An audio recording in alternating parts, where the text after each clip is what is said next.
Chapter 7 Whispers of Darkness. The attack on the Ministry of Magic cast a long shadow over Hogwarts. As autumn deepened into winter, rumors and speculation ran rampant through the castle corridors.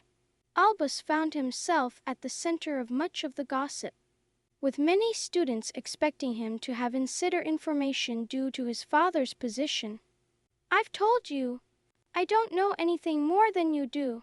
Albus snapped at a group of Ravenclaws who had cornered him after charms. "Why don't you try reading the Daily Prophet instead of harassing me?" Scorpius placed a calming hand on his friend's shoulder. "Come on, all. Let's get out of here." As they walked towards the library, Albus fumed. "I hate this. It's like first year all over again. Everyone's staring and whispering. At least they're not calling you the Slytherin squib anymore," Scorpius said, trying to lighten the mood. Albus couldn't help but crack a smile. It was true his academic performance had improved significantly over the past 2 years, particularly in potions and charms. Still, the constant attention grated on him. In the library, they found Rose hunched over a massive tome, her brow furrowed in concentration. She looked up as they approached, her expression softening slightly. "Albus, Scorpius," she greeted them. "Have you heard from Uncle Harry lately?" Albus shook his head. "Not since last week. He can't tell me much anyway, you know that." Rose nodded, biting her lip. "It's just, Mom and Dad seem really worried. I've overheard them talking about increased security measures at the ministry." "My father mentioned something similar," Scorpius added quietly. "He said the our office is working overtime."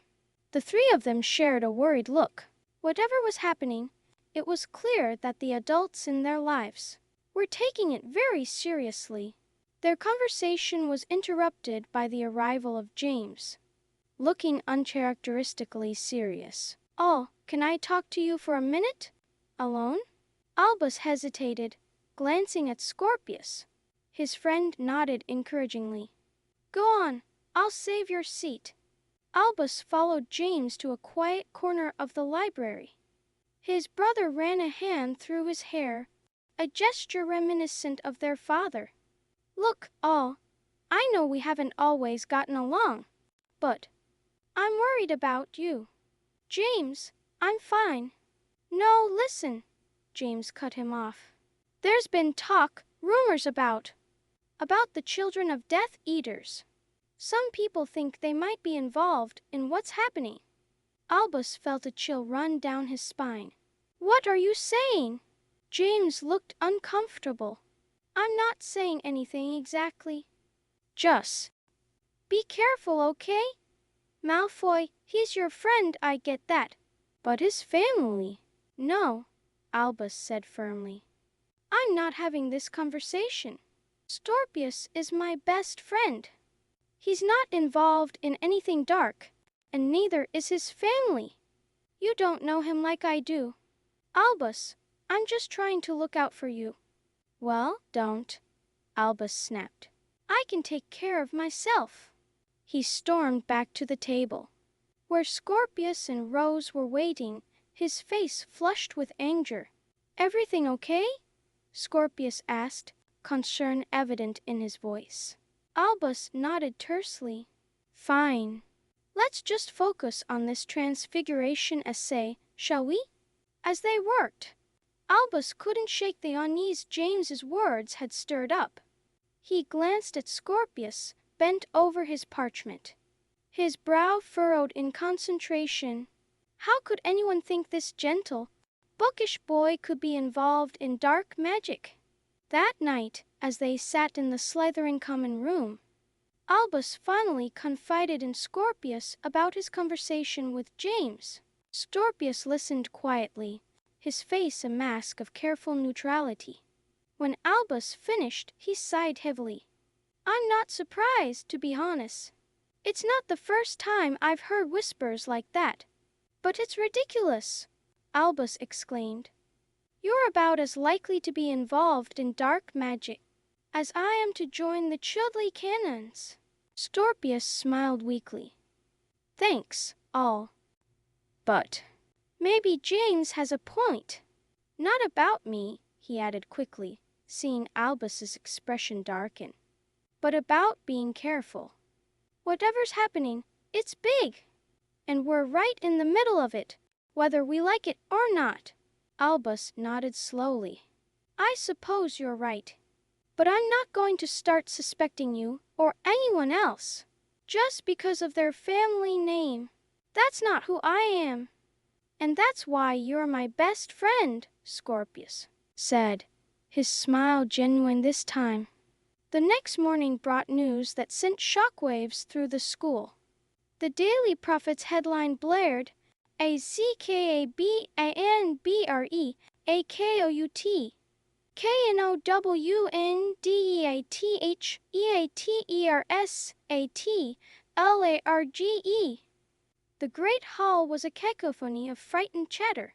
At the staff table, the teachers were huddled in intense discussion. Albus saw Neville Longbottom's face, usually so jovial, set in grim lines.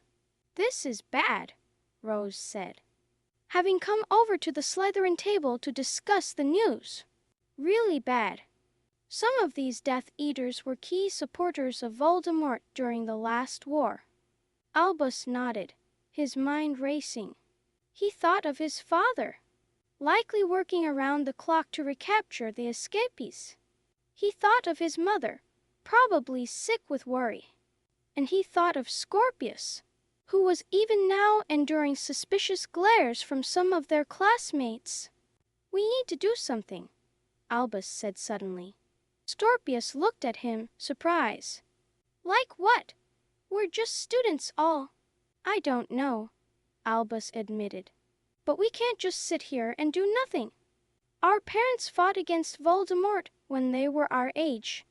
Maybe it's our turn now. Rose looked skeptical.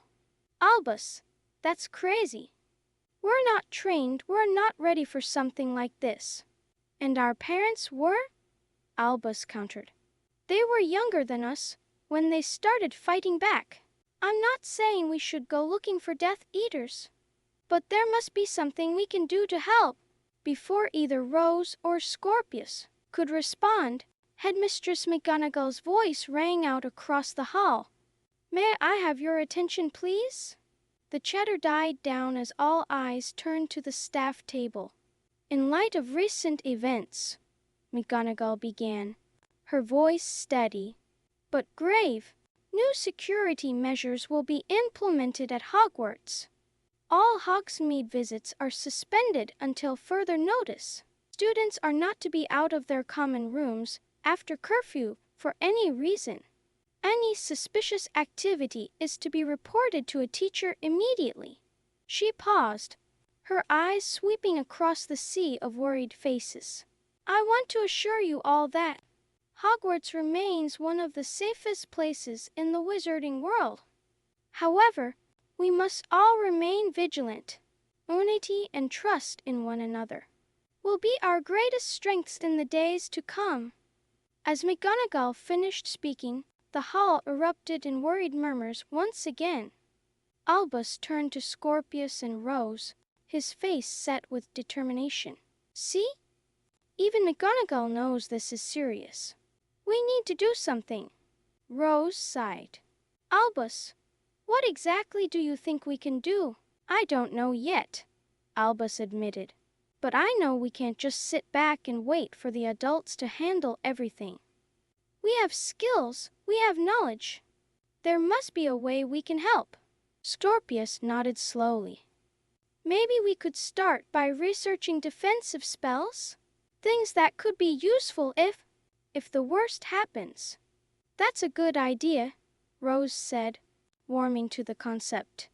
We could form a study group, like the DA in our parents' time.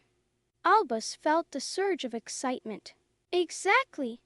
We may not be able to fight Death Eaters, but we can prepare ourselves and others. Who knows, The skills we learn might make a difference someday. As they began to plan their secret study group, Albus felt a sense of purpose he hadn't experienced before. He was no longer just Harry Potter's son, struggling to find his place. He was Albus Severus Potter, a young wizard, ready to stand up and fight for what was right. The world outside Hogwarts might be growing darker, but within the castle walls, a spark of resistance was being kindled, and at its heart were three unlikely friends of Potter, Granger Weasley and a Malfoy, united in their determination to make a difference. As they left the great hall, Albus caught Scorpius' eye. His friend nodded, a silent understanding passing between them. Whatever came next, they would face it together. The days ahead would be challenging, filled with danger and difficult choices. But for the first time, Albus felt ready to face them. He was no longer running from his legacy, he was embracing it on his own terms. And with his friends by his side, he felt that anything was possible.